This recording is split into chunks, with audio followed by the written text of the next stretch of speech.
Le meurtrier présumé du jeune Malien tué dans une mosquée du Gard vendredi dernier s'est rendu aux autorités italiennes. Une manifestation contre l'islamophobie a eu lieu ce dimanche à Paris. Le Premier ministre groenlandais Jens Frederik Nielsen répète que le territoire n'est pas à vendre et dénonce une approche irrespectueuse de la part de l'administration Trump. Selon Moscou, un homme aurait plaidé coupable de l'attaque à la voiture piégée qui a tué le général russe Yaroslav Moskalik dans la ville de Balachika vendredi. Kiev et Moscou devront faire des concessions selon Andrzej Duda. Le président polonais estime également que l'Europe doit négocier durement avec Donald Trump. Faut-il financer la défense avec les fonds de cohésion? La proposition de la Commission fait des remous au Parlement européen. Israël a de nouveau bombardé la capitale libanaise. Le Liban exhorte la communauté internationale à exercer des pressions sur l'État hébreu. Le meurtrier présumé du jeune Malien tué dans une mosquée du Gard vendredi dernier s'est rendu aux autorités italiennes.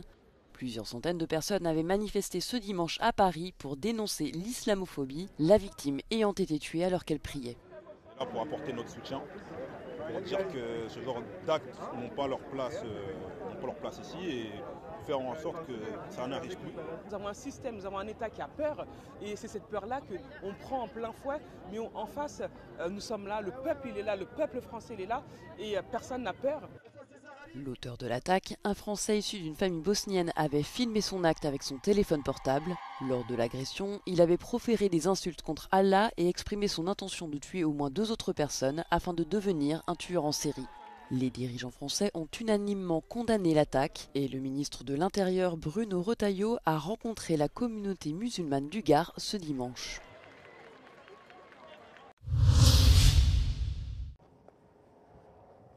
Jens Frederik Nielsen le réaffirme, le Groenland n'est pas à vendre.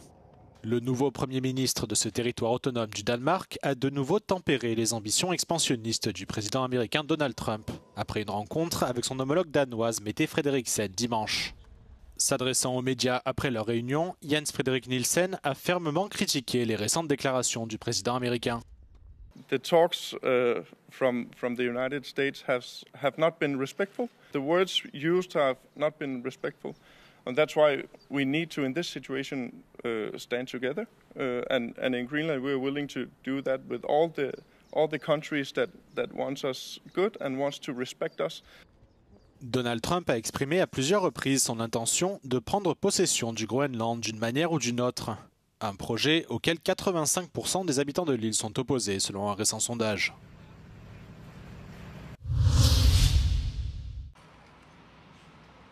Le suspect de l'attaque à la voiture piégée de vendredi a plaidé coupable d'actes de terrorisme. C'est en tout cas ce qu'ont annoncé les autorités russes dimanche. Selon Moscou, l'homme aurait également admis avoir été payé par les services secrets ukrainiens. Le lieutenant-général Yaroslav Moskalik a été tué vendredi par l'explosion d'une voiture dans la ville de Balachika, dans la périphérie de Moscou. Les autorités ukrainiennes n'ont pas commenté l'attaque, qui est la deuxième en 4 mois à viser un haut gradé de l'armée russe. En décembre, les services secrets ukrainiens avaient revendiqué l'assassinat du lieutenant-général Igor Kirillov, qui avait été tué par l'explosion d'une bombe dissimulée dans une trottinette électrique.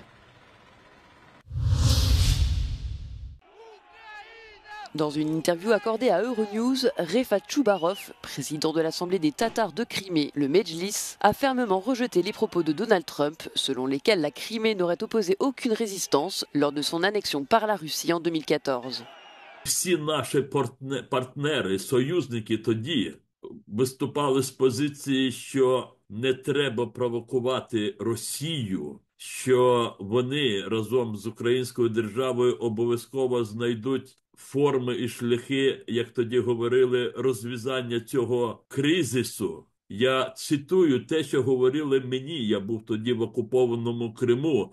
Той, хто докіряє нам, що ми не здійснили спротив, я думаю, що треба згадати трусливу позицію власних держав, які виступали гарантами безпеки української держави в межах Будапештського меморандуму. Alors que le président américain a affirmé que la Crimée aurait été livrée à la Russie sans un coup de feu, Refat Choubarov a dénoncé une déclaration qu'il juge mensongère et irrespectueuse à l'égard de ceux qui ont combattu son annexion et des victimes de son occupation. Це велика зневага до і українських військових, які були вбиті перші дні захоплення.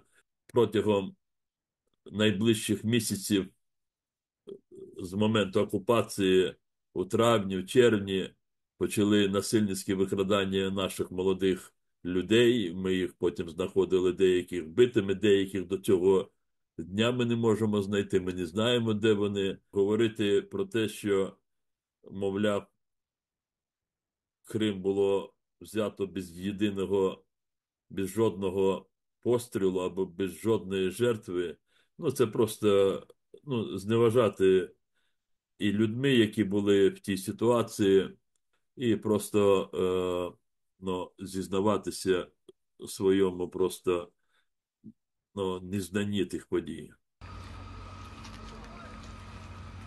Donald Trump a accru la pression sur l'Ukraine pour qu'elle envisage des concessions de territoire qui pourraient inclure la Crimée, idée que Kiev et les Tatars de Crimée ont fermement rejetée à maintes reprises.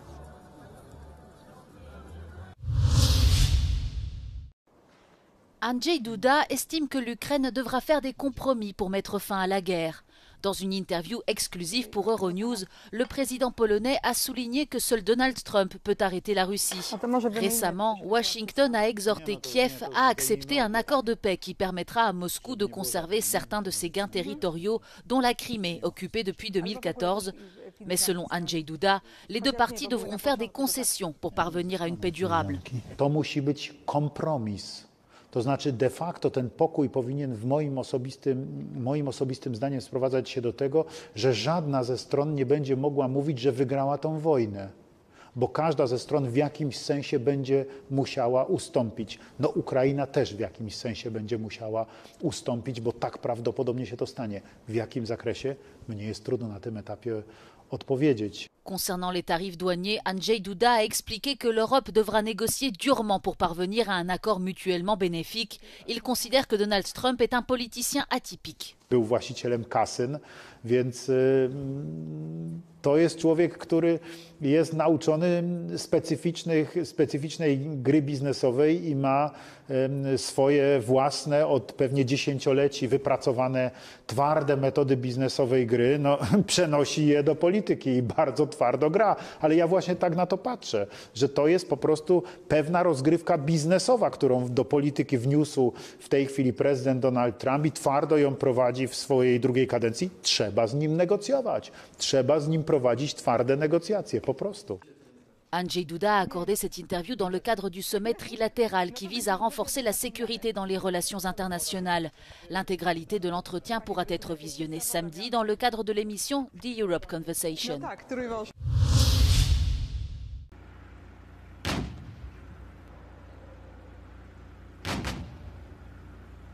Confrontée au désengagement américain et à la guerre en Ukraine, l'UE est à la recherche de financement pour la défense. Aussi, la Commission européenne propose de réorienter vers cette nouvelle priorité une partie des fonds de cohésion, ces financements qui ont pour but de réduire les disparités régionales entre les 27. Au Parlement européen, les Verts sont vent debout contre cette option. The money we are having in the cohesion programs are dealing with economic challenges, social division, and we can see that there are some more challenges to deal with. So that's why we think that we need to invest in security, yes, but we need to do that with fresh money and not by recycling some of the cohesion money as the Commission is proposing. Les fonds de cohésion représentent un montant de 392 milliards d'euros, soit un tiers du budget européen pour la période 2021-2027. Actuellement, ils ne peuvent pas servir à financer les armées ou acheter des équipements militaires. Toutefois, ils peuvent être utilisés pour financer des produits à double usage civil et militaire, tels que des drones.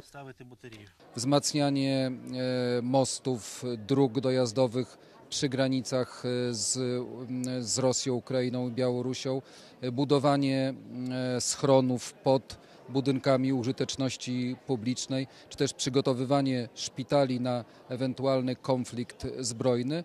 To są inwestycje, które na co dzień służą mieszkańcom, a w czasie wojny mogą służyć również obronności. La Commission européenne souhaite assouplir ces conditions pour donner une plus grande marge de manœuvre au capital dans l'utilisation de ces fonds. Many of the places that are poorest in the EU are also places under the greatest Russian threat. So it doesn't necessarily hurt the fight against European inequalities that way. It still brings things together. If you're investing in, in modernizing industry in Bulgaria and Romania, you're still investing in the cohesion of the EU. Toutefois, des obstacles persistent. 37% des fonds de cohésion doivent par exemple être alloués à des projets en lien avec le climat. Outre la défense, la Commission européenne propose que ces fonds puissent également être alloués à la décarbonation, le logement, l'eau et l'énergie. La banlieue sud de Beyrouth, une nouvelle fois bombardée par l'armée israélienne ce dimanche. Il s'agit de la 3e frappe israélienne sur la capitale libanaise depuis l'entrée en vigueur d'un accord de cessez-le-feu avec le Hezbollah en novembre dernier. L'État hébreu affirme avoir visé un entrepôt de missiles appartenant au mouvement chiite.